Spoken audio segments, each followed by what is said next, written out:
Quando uma longa noite de inverno cai sobre o Alasca, 6 pessoas desaparecem sem deixar vestígios. Desvende esse mistério com Jodie Foster e Kaylee Reese, numa história completamente nova de True Detective, com um novo episódio todo domingo na HBO Max. True Detective Terra Noturna. Assista na HBO Max.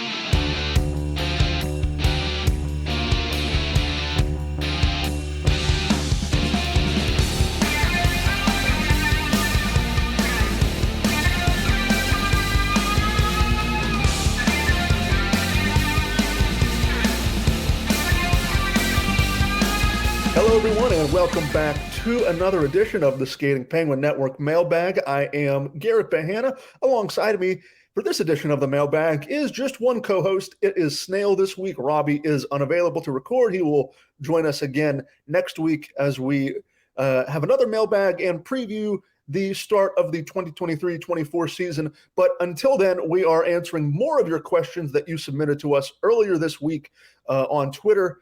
And Snail, let's just get right into it. We have quite a few questions this week from a couple of different question askers. Question number one will come from Brian, and it's talking about a player that was sent on waivers but ultimately cleared waivers, making him eligible to join the Wilkes-Barre Scranton Penguins, that being defenseman Ty Smith, one of the supposed prized pieces from the John Marino trade to the New Jersey Devils. Now looks like he's back in the AHL for the upcoming season. Snail, are you surprised that Smith cleared waivers and looks like he's destined for another season in the American Hockey League? I'm not surprised at all. I mean, Ty Smith, like you said, was one of the bigger pieces in the trade for John Marino. Some of Hextall's handiwork there. Last I checked, Marino's doing pretty good over there in Jersey. Ty Smith is clearing waivers, about to play another year in the AHL. Not surprised at all that he cleared. He's not fast. He's not defensively sound. I've kind of called him like a Z-list Quinn Hughes, but he'd probably make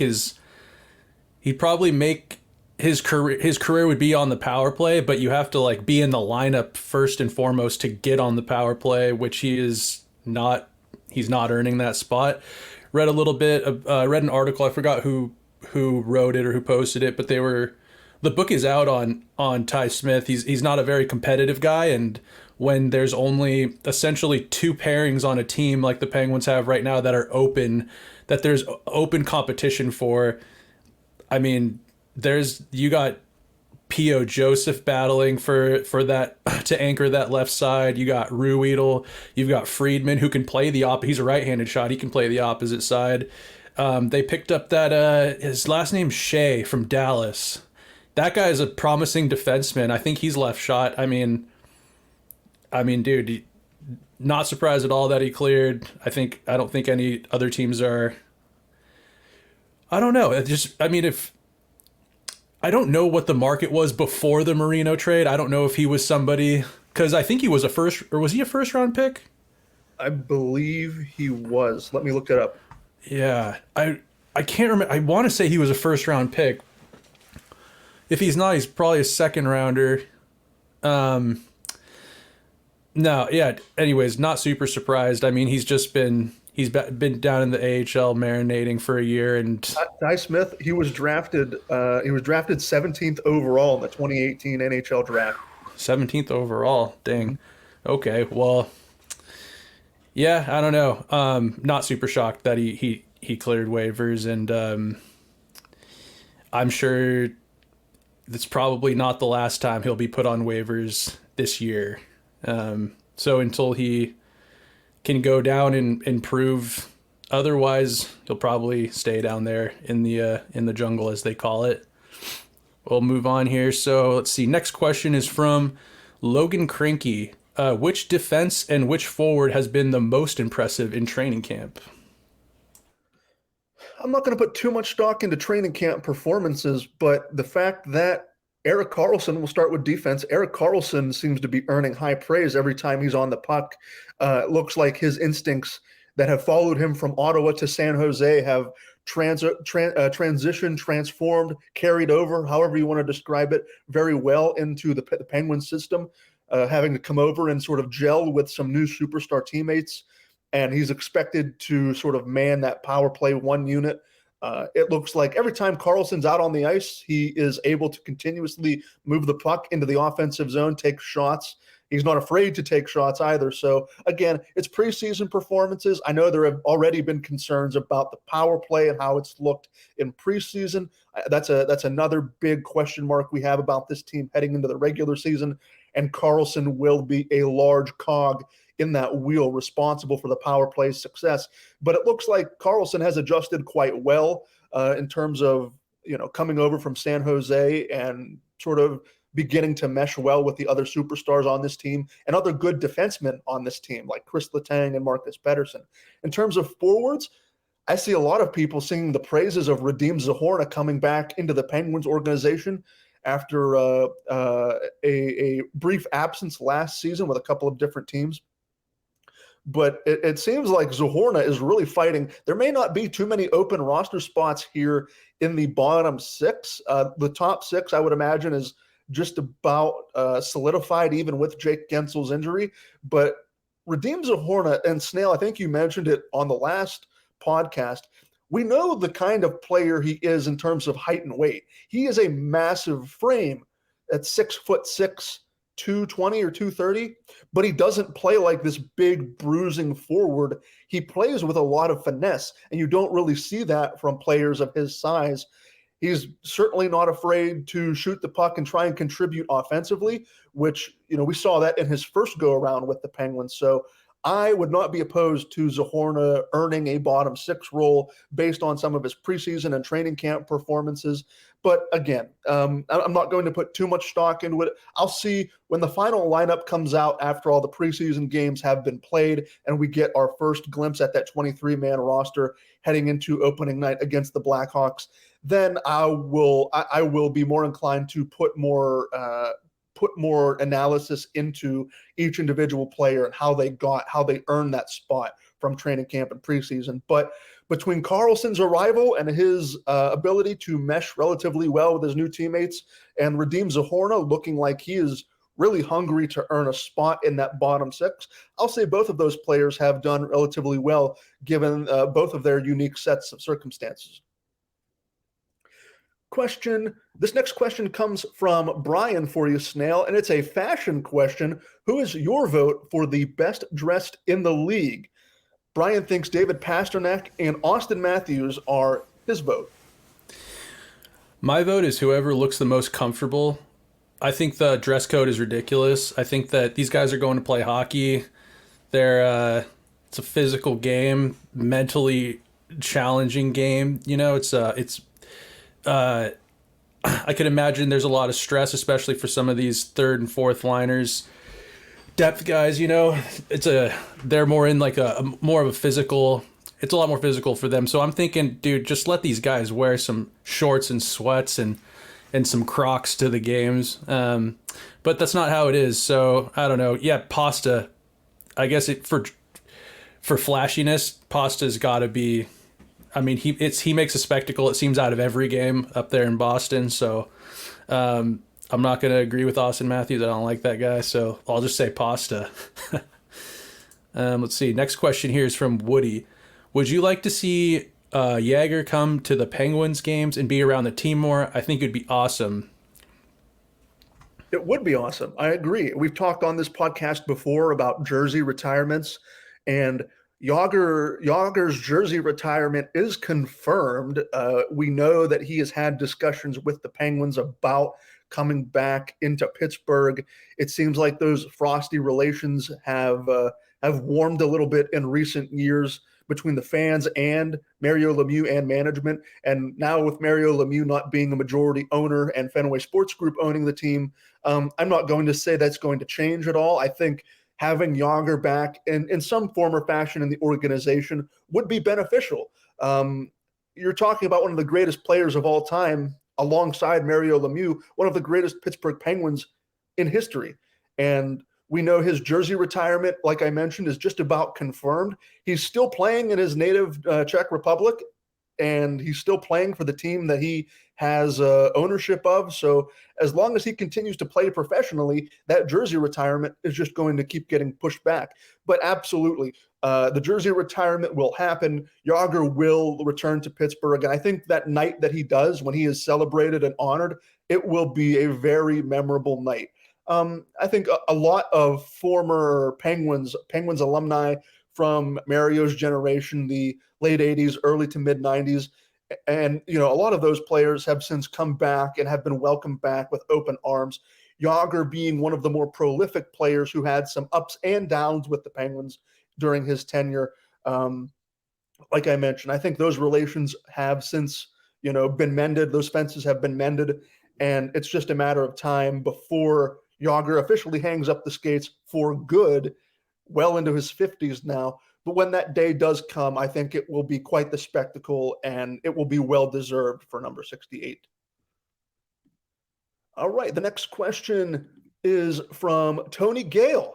Caught my first Pens game last Christmas flying over from the UK. All right, we have a UK listener. I think this is the first time Tony has asked a question on the podcast, which is awesome. I personally want to go over to the UK. That is on my personal bucket list. Back to Tony's question. He caught his first Penguins game flying over from the UK to watch the Penguins lose to the Devils and the Red Wings. Watching the trio on the ice was a delight, Tony says. If I could ever afford to return, what opponent gives the best atmosphere at PPG Paints Arena? And Tony ends his question with a nice note that he loves the podcast. So, Snail, I know you're in the PNW, but I mean, you're no stranger to watching games on TV. What do you think, looking at this question, which team gives the Penguins the best fight? The Penguins really get up for those kinds of games. Well, right now, I think it's, again, you could probably add way more to this because you go to PPG way more often than I've never been to PPG. But I would have to say, just from what I see on TV, it's got to be the Capitals, because I would say Philly, but they're in a rebuild right now. They're not looking to be relevant anytime soon. They're finally tearing it down. But I would have to say it's the Capitals. I mean, last season, every year, last year the Caps were not a playoff team either, and the Penguins were there was still games to be won and meaning behind the games they were playing when they were playing the Caps, and those were some fun games to watch. I think if it's not the Caps right now, Rangers too, maybe. I think that just because of that one playoff series 2 years ago with Trouba giving Sid, there's still some grudge held there, and maybe those are the games that I just get the most hyped up for. But what about you, Garrett? I'd like to hear what you think. You mentioned the Capitals, and that was my first thought. For however long Crosby and Ovechkin have been intertwined, whether it's in Washington, D.C. or Pittsburgh, that rivalry has defined this generation, and it's defined the careers of both of these men. It has perhaps been the most memorable rivalry, because it's Ovechkin and Crosby have been so intertwined for so long, and two greats of all time. I think that Capitals, absolutely. That's my first answer. That's going to be my only answer. You mentioned Philadelphia, but like you said, they're in a rebuild. For my money, if you're seeing a game for the first time, I hope while they're still playing, while they're still active, it's Crosby and Ovechkin. So I'll go with the Capitals for that answer as we move on to the next question. Quickly, do you think that you would have a little bit more would you say maybe Philly had Claude Giroux stuck around in Philly? Boy, that Philadelphia, speaking of Claude Giroux and the Flyers, that Philadelphia playoff series in 2012, that was another generation-defining moment, at least for my fandom. We know now that the Penguins, it didn't benefit the Penguins all that well, and they sort of melted down. But even if Giroux hadn't stayed in Philly, that rivalry when it was at its peak, yeah, it was both of those teams. I mean, both of those teams hated each other. You saw some of the most emotion from Sidney Crosby in post-game scrums after whether Philadelphia would knock Pittsburgh off or vice versa. And Crosby is historically a rather stoic individual, but for him to give off some of that fiery emotion after games, you rarely saw that from some of the other teams that he played. So was that the series where he was in the post game scrum and he was like, I don't like them? Yes, and he was just like, I don't like him. I couldn't think of the quote exactly, so I didn't want to bring it up. But yes, I am thinking of that exact moment. That's what I based this answer off of, because I'll never forget that. Like, that is some of the fieriest I have ever seen Crosby in a post-game scrum. And again, that goes to define that rivalry, that cross-state rivalry between the Penguins and the Flyers. Yeah, spicy stuff there. Philly back then, but they're not relevant anymore. So, Tony, I'd have to say, if you're coming over across the pond, check out the Caps in PPG. Next question here is from Woody, and he asks, what Baby Pens players do you guys feel have the best chance to make the big team? Well, before the preseason and training camp started, I maybe would have said Alex Nylander, but now I'm not so sure. Looking at some of the projected lineups, because nothing has been finalized yet. Would you classify Radim Zohorna as a baby Penguin? I don't know if I would at this point. A lot of these guys are who are on the roster are NHL mainstays. If you're looking for a baby Penguin and you say which Penguin is most likely to join the big club on a permanent basis, maybe it depends on the kind of start that Sam Poulin gets off to. We know he was out for a lot of action last year, dealing with some personal issues. Now he looks to be back on track. I would be really intrigued to see what Sam Poulin would offer. I think he's heading into his age 22 or 23 season, so he's not really a fresh-faced rookie anymore. He's gotten some seasoning at the AHL level, and I'd be curious to see. He played in one game, I believe, at the NHL level. It was a brief cameo because of injury issue. But now that Poulin is back, looks like he's in a better headspace professionally and personally. That would be one of the players that I would have my eye on as the season progresses. I don't think Poulin is going to make the opening night roster, but perhaps he is one of those players that earns a call-up when injury dictates. Because if you know anything about the Penguins, you know that they're going to be dealing with their fair share of injuries as the season moves along. So I'd keep my eye out for Sam Poulin to see if he can finally make an impact at the NHL level. Question number 8 comes from Woody. I live in South Carolina, and I have gone to Carolina to watch them play. I believe Snail is in Seattle, which is correct. Snail, have you or will you go watch the Penguins when they come to a city near you? So yeah, I saw the Penguins in the Kraken's inaugural season. I saw Sid and the boys come to town. Gino was absent actually from that game. He was still dealing with the ACL, and then yeah, I think I didn't see them last year, but I got my partner actually got tickets for us to go see the Penguins here in Seattle on February 29th. So going to get to see Sid and Gino for the first time in person come to town. So that'll be awesome. I missed last year, but I would like to try to catch them every season. I got to be totally honest though. Maybe I'm lame, but I kind of like watching games at home. Like I like going to see games live, but like, dude, best seat in the house is my couch with whatever snacks I got. I can go to the back. I can go grab a beer from the fridge. Like, I don't know. I'm kind of a homebody now as I'm getting older. I'm definitely right there with you. It's a lot to get down to. The Seattle traffic is like probably every other like urban area. Traffic sucks and Seattle's hectic. It's the Kraken are relatively new here, so they're kind of like the big show in town right now.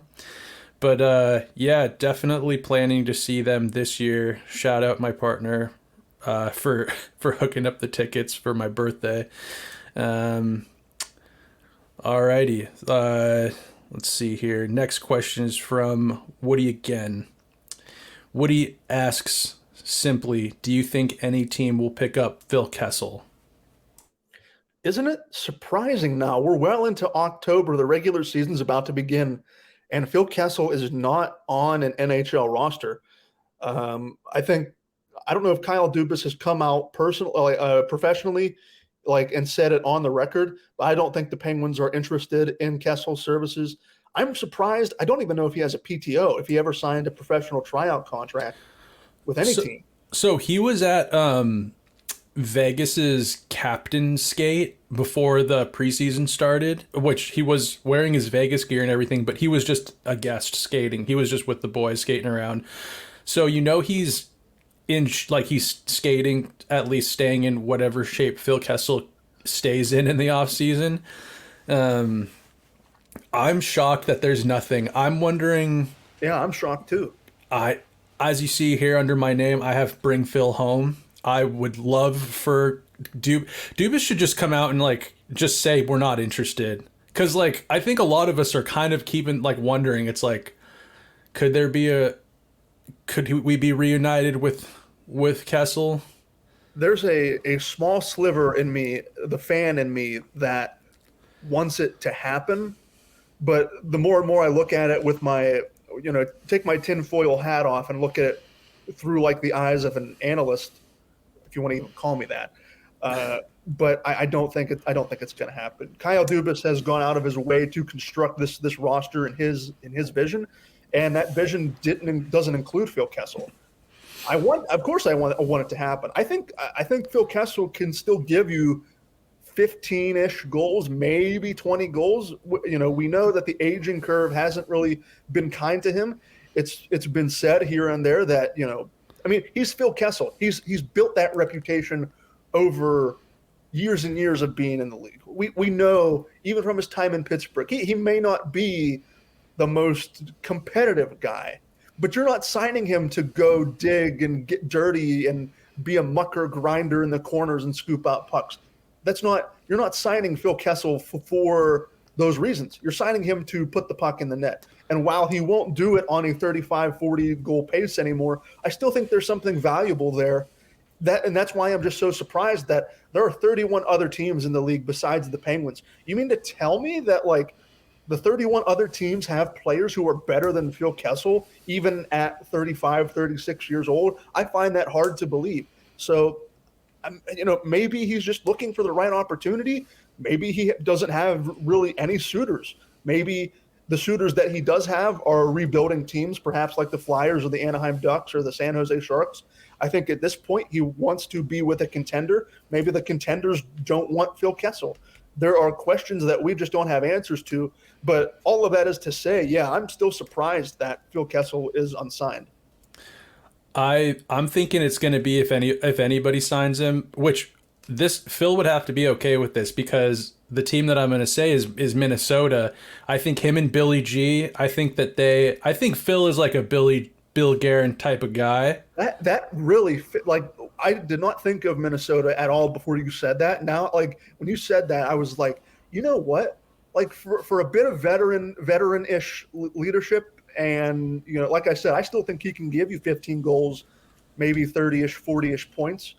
Oh, yeah. I think that would be – I can really envision Phil in a Minnesota Wild jersey now that you said that. He's a Wisconsin guy. I think he played for the Minnesota Golden Gophers in college.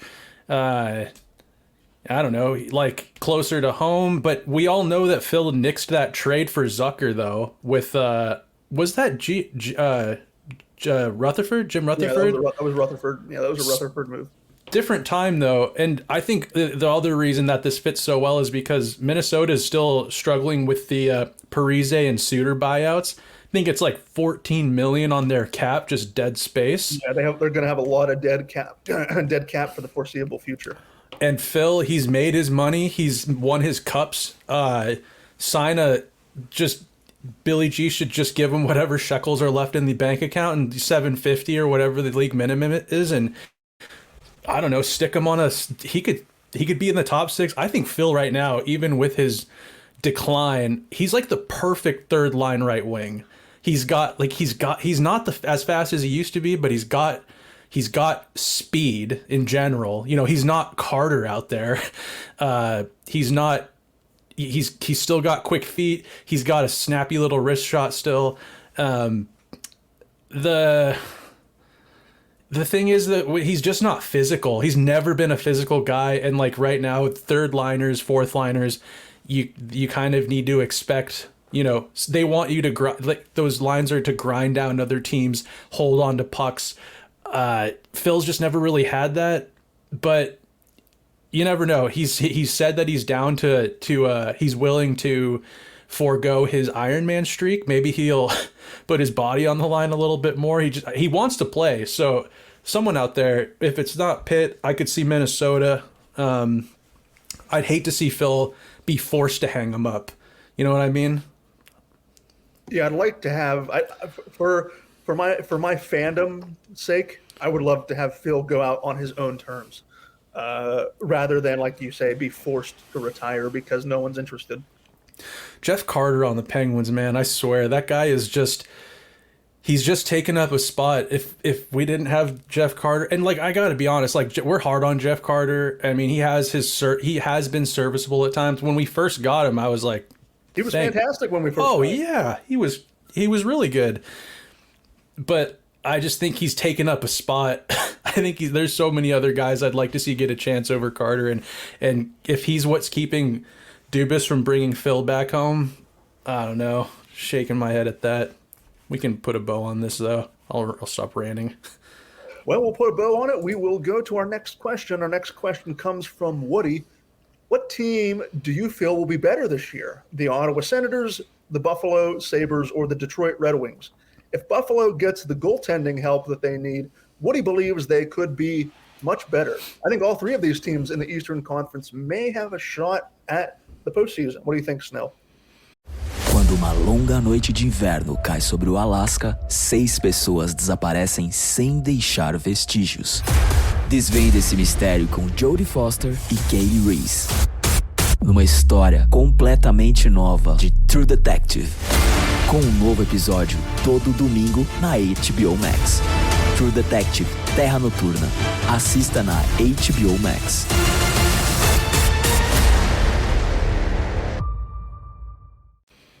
Definitely. I think Ottawa is set to I mean, they've got all their guys signed. They're all high picks.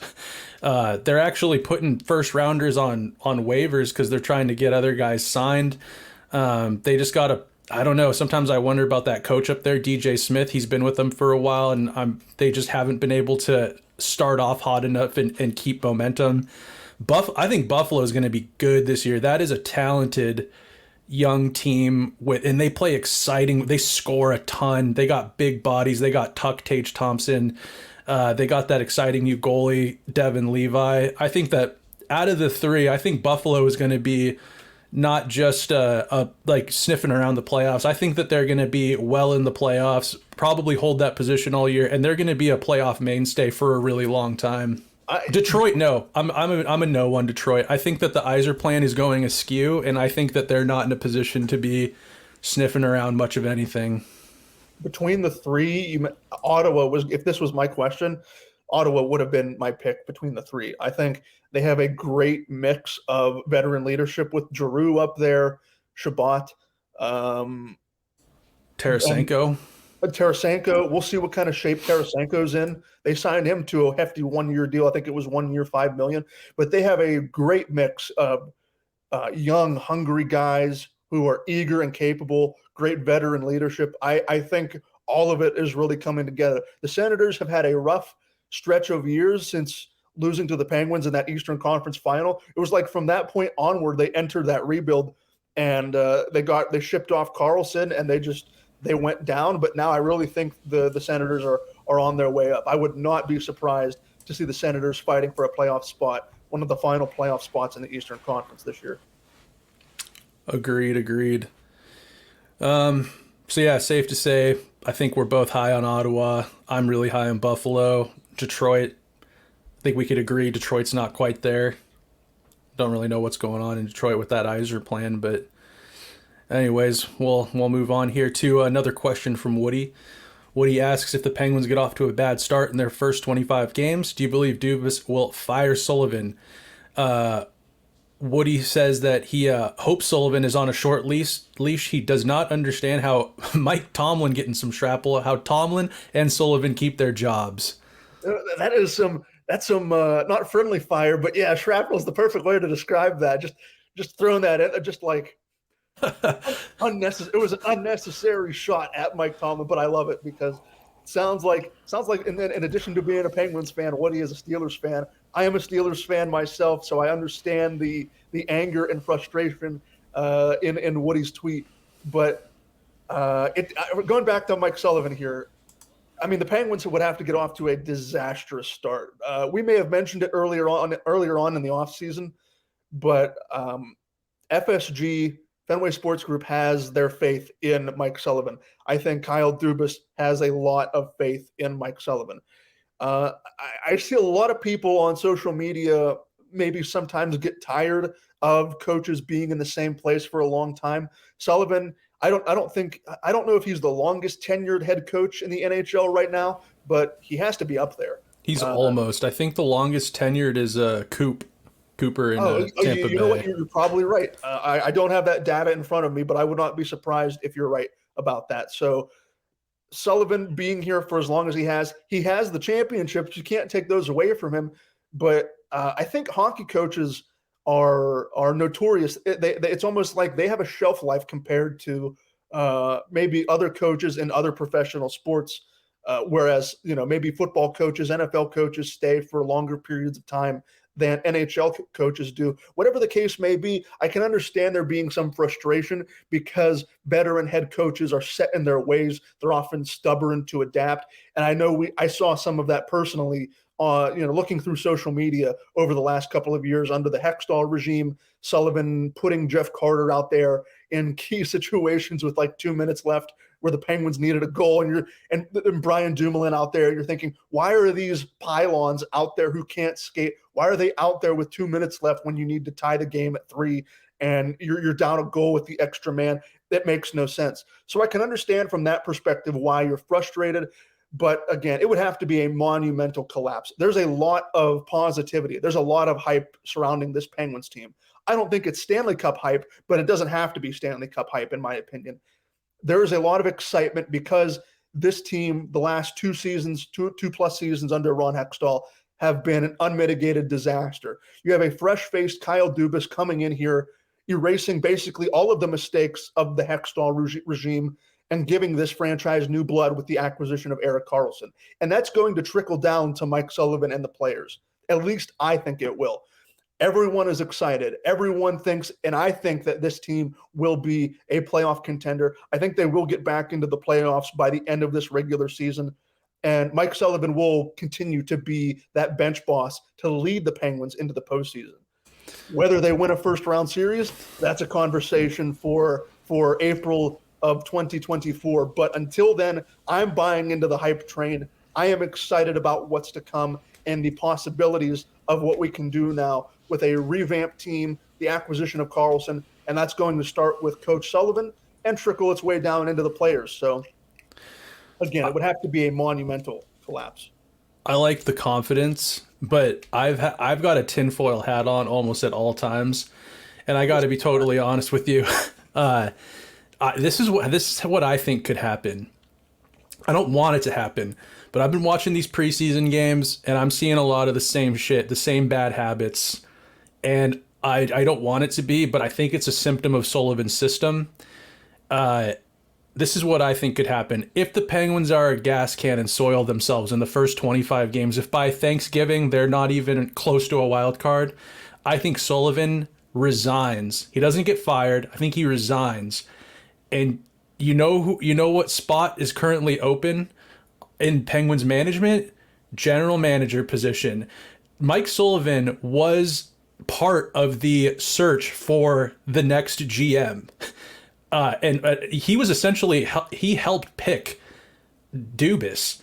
So I think, and like you said, which I don't disagree with, Sullivan has the confidence of of the Penguins organization. What I'm blanking on their name all of a sudden. Fenway. I wanted to say FFSN. Plot twist. We're just putting out a podcast for the Penguins. We own the team now. Exactly. No. You say FS. What is it again? Fenway Sports Group. Fenway Sports Group. God. All right. So Fenway, Boston, Mike Sullivan, Boston guy. They love him. They have their confidence in him. I think if they're, like I said, they soil themselves by American Thanksgiving, Sullivan resigns. Maybe Mike Vellucci steps up. Todd Reardon's gassed. Sullivan steps into the general manager position under Dubas because they think alike. They like each other. I think Dubas would have fired Sheldon Keefe in Toronto if Sullivan had ever become available. That's just my tinfoil hat theory, but you got to admit, it's a little like, what do you think? That's major tinfoil hat territory that I would not dare enter that kind of tinfoil hat territory. I like it because it's tinfoil hat territory, and it's just so out there. It's too out there for me.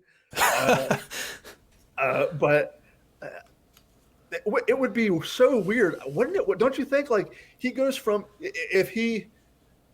head, like it wouldn't be out of the realm of possibility if he went from head coach to general manager. I mean, because technically that is a promotion, but then I mean, you do say Vellucci could slide in there, become the head coach. I mean, all of the pieces are there for that to make sense, but I mean, like I said, I can't. Vellucci had interest at the end of last year. There were teams sniffing around on Vellucci, but I think Sullivan picked Vellucci for a reason. I think that Vellucci's been a coach a long time. I think it's probably his turn to get a shot in the NHL, and who better than the Penguins? I think he has a rapport. I think Ricard Raquel played for him when he was in juniors. I think there's a couple other players that have had Vellucci in the past. I don't know, man. It just seems that it's a puzzle piece that just seems to fit. I think Dubas is keeping a seat warm for Sully when if things go south. If this happens, I will personally fly to Seattle and give you a check for $5,000. And I'm not the amount of things that would have to happen for this whole scenario to play out like you have envisioned it. I would just be. Would you soil yourself? You know what? I'd soil myself and I'd record myself doing it. Oh man, if that happened, you heard it here first. And you know, maybe that's not for for YouTube consumption. Me soiling myself. Maybe that's just for the private group chat that we have. But yeah, just the group chat. It'd be great YouTube content. Absolutely, I would absolutely soil myself and put it on video. If that happens, could you imagine? What if it just starts unraveling? It's November 10th and it's just there's some rumblings, there's some rumors, there's some tough post-game scrums, and then Thanksgiving weekend, it's Sullivan steps down. He's I think these guys, he pulls a, what's his name? The guy in Winnipeg. He's I think these guys need a new voice. He steps, the coach, the guy who's the coach of the Panthers now. Who was he the coach in Winnipeg? He was the coach in Winnipeg. Now he's head coach in Florida. I'm blanking. I'm totally blanking on his name, but it starts with an M, I think. This is gonna bug me. Paul Maurice. Yeah, Mo said that. He stepped down. He's I think these guys need a new voice, and he bailed and then got a job in Florida. I think Sullivan's new voice. Vellucci's, it's his turn. Maybe a couple weeks of silence, and then all of a sudden Dubas has an announcement for everybody at the beginning of maybe right before Christmas break. There's your Christmas present. Sullivan becomes the general manager and Vellucci becomes the head coach. Oh God, it's so crazy, but I love it because it's so crazy. Well, like I said, you heard it here first if that happens. But let's hope it doesn't. Let's just hope that all the habits are miraculously fixed, and Carlson has 101 points, and these guys are in a never out of a wild card or playoff spot the whole season. All right, we'll close it up. The last question here for you, Snail, comes from Woody. Do you want to see Alex Ovechkin break Wayne Gretzky's all-time goals record? Woody does want to see it. I wish Mario would have stayed healthy so badly because he would have been called the great one instead of Wayne Gretzky. So I don't think he would have been called the great one instead of Gretzky. This is a dumb thing to pick apart, but I think, wasn't he called like the magnificent one? He was French Canadian and they called him Le Magnifique. Le Magnifique. I love that. But also because the great one, I think it's like, it starts with a G like Gretzky, and then the magnificent one, it's an M, it's Mario. I think magnificent is better than great. So yeah, I wish that Mario stayed healthy too. He would have eviscerated some of Gretzky's still standing records. I don't know. Yeah. I don't know if he gets the goals record. I don't know how many off the top of my head. I don't know how many goals Lemieux finished with career-wise, but absolutely he would have, if he stays fully healthy, he would have eviscerated some of those records. Oh yeah, if you look at I'm not the biggest like analytics guy. I'm not the biggest numbers guy, but if you look at he wasn't trending down for quite a while. He was pretty consistent. Anyways, I want to see Ovi break Gretzky's record. Maybe that sounds weird coming from a Pens fan, but I'm first and foremost a huge fan of hockey and the sport in general. And Ovi, just historically, man, he's played the game how I think the game should be played. He's tough as nails.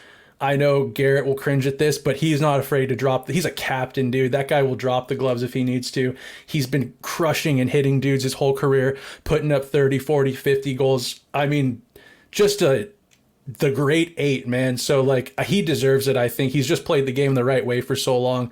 And I think if anybody... I'm glad it's like Ovi and it's not like Austin Matthews, some cocky shit who dresses all flamboyant. I'm glad it's Ovi, just a specimen, dude. The Russian machine truly does never break. Those are my thoughts on Ovi beating Gretzky's record, and I'll pass it over to you, Garrett, because I'm curious what you think. I don't think there's any shame because in admitting that you want to see this record broken, because I do too. I want Ovechkin to do it. I think Ovechkin, I'm not just saying this because of recency bias, Ovechkin will go down as the greatest pure goal scorer of all time. I think he will eventually get that record.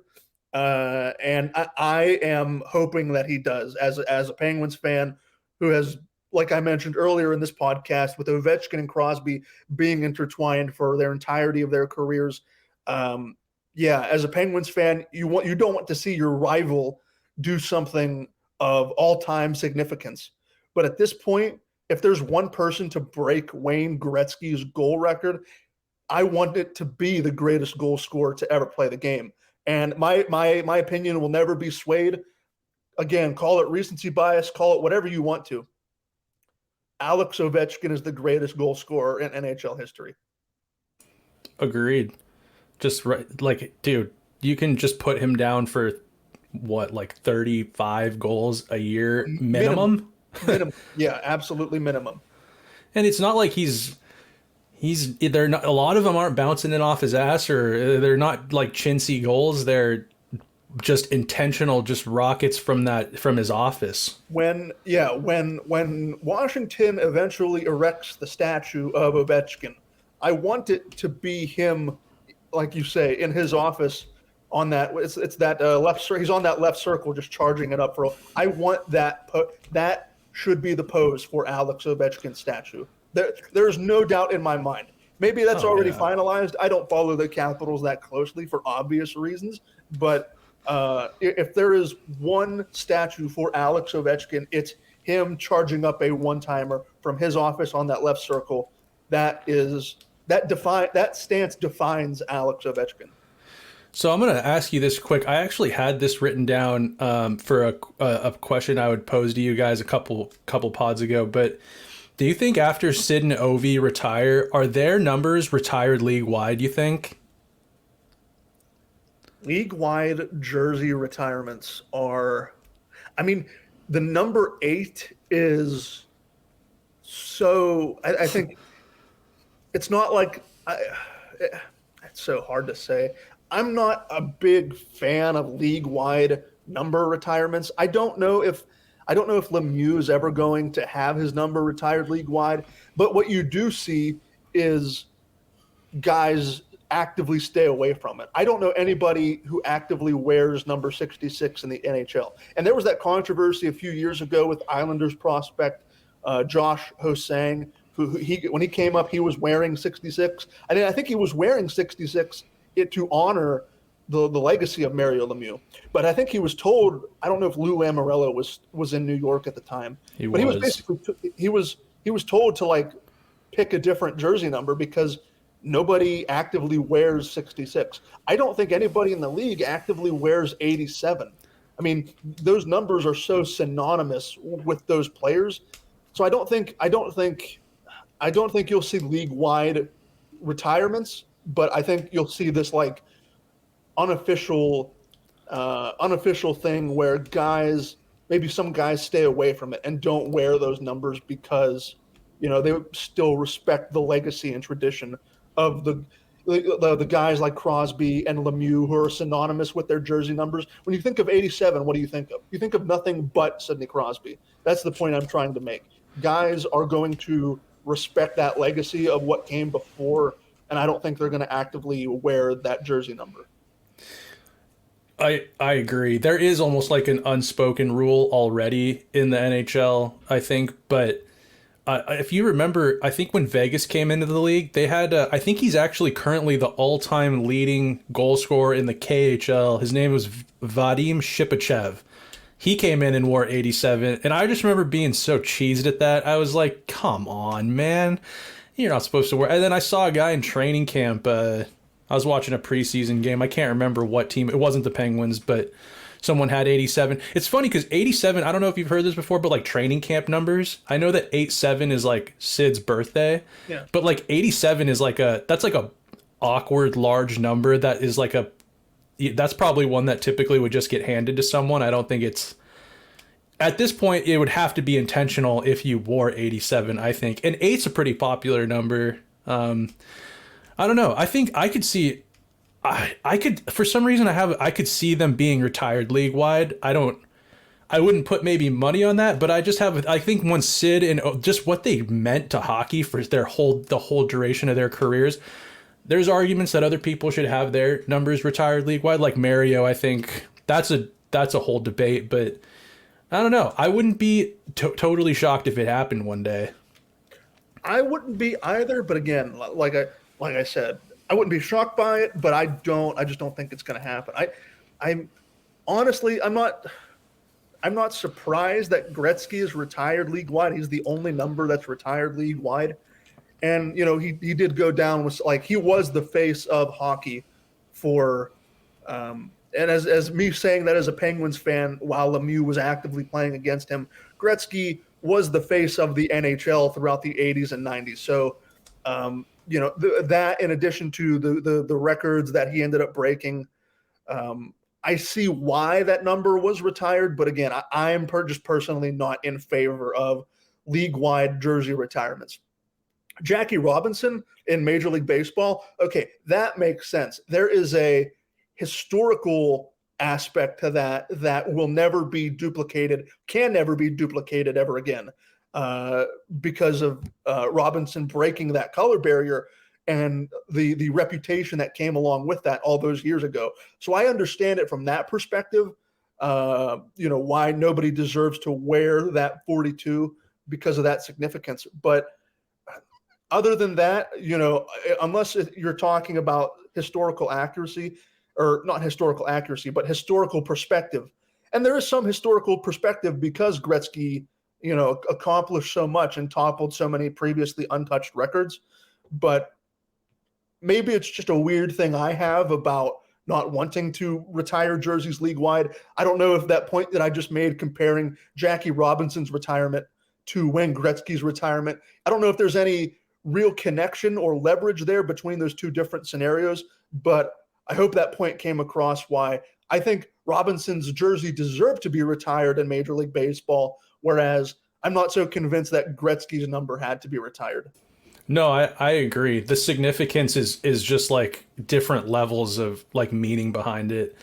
Gretzky was just like the best player that had been on the ice at that point, and you know what I mean? And Jackie Robinson, the 42, that represents a whole thing bigger than the sport. Yes, yeah, that's exactly what I'm trying to say. It's bigger than the sport itself. And so like from that perspective, I understand why it was done. Yeah, and I could see us with that logic. It's like, why would Sid and Ovi's numbers get retired league wide? They're two amazing players, but I don't know. We'll see. Maybe Gary Bettman has something up his sleeve for that when it happens. But we don't have to think about that for a while because they're both under contract for a little while longer. And yeah, we'll see. Dude, Ovi might get close this year. He might if he stays healthy. It's less than 100, isn't it? It's like 70 goals until he 70 something until he ties it, I think. Yeah, if he's healthy, maybe by the middle of next season. I mean, if he goes off, what if he scores 50 this year or something crazy? Which I don't know. Until he proves me he can't. Yes, exactly. I don't put it past him to score 50. Don't, I will never bet against Alex Ovechkin for the goal scoring race. Absolutely not. It'll be like Bonds breaking the home run record every game when he gets close. It's not going to be the same. Remember when Bonds was like all the flashes of the camera every pitch? I mean, that was before my time. Was it? I think you're obviously a little bit older than me, so you probably remember it better than I do. What year that was off the top of your head? 2000. It had to have been like 2003, 2002, 2003. I would have been 4 or 5 years old at that point. So that definitely is not in my memory as a sports fan. But I still understand the legacy and importance behind that moment, because I agree. I think you'll see, like when he gets to that point, when he gets to within like 5 goals, you'll see like ESPN cut away from coverage. Oh yeah, that'll be awesome. Yeah, that's definitely going to happen. I loved that. When Bonds was getting close to that record, I was really into baseball, and I was watching a lot of baseball anyways at that time. But when they would cut over to it and Bonds would be at bat, and it was just, well, everyone's got smartphones now, so I don't know how many people are going to have actual cameras with flashes at these games, but every single pitch, the whole park was just lighting up. Everyone was trying to capture that moment on camera. It was pretty sick to watch. Now everyone's going to have their phones out just like looking like morons, just like trying to record the goal. Anyways, that'll be exciting. I think he gets it done probably next year. Yeah, I think so. I don't think it'll be, obviously it won't be 2023-24, but yeah, 2024-25. If he stays healthy and scores on his current pace that he has throughout his career, absolutely put it in the books. I think it'll happen. Totally. Well, Snail, anything else that you want to add before we wrap up this edition of the Skating Penguin Network Mailbag? Just we have one more. We're gonna have one come out on the first day, right, of the first game of the season. Tuesday. Yeah, it'll be the first mailbag. Assuming we get. So if you've noticed, if you've been listening to our content, you've noticed that we've been putting out 2 episodes of the mailbag per week. Behind the scenes, we decided that in order to have more conversations, more in-depth conversations with the questions, we divided the mailbag into 2, and that's what we're going to continue to do into the season. So if we get 20-plus questions for next week's mailbag, the first batch of questions will come out on that Tuesday, which will be the 10th. That'll be game number 1, Penguins versus Blackhawks. And in that mailbag, not in that mailbag. We'll have a separate episode, a separate little mini podcast that will come out on Tuesday, sort of previewing the season with Robbie and Snail and myself. We'll preview the season, talk about some headlines entering 2023-24, and so that'll sort of be the appetizer before the puck drops later that night. But yeah, this is one more mailbag to record and a little appetizer podcast, and then we'll be off and running. And then we'll be it's started, man. It's you can tell it smells like hockey season.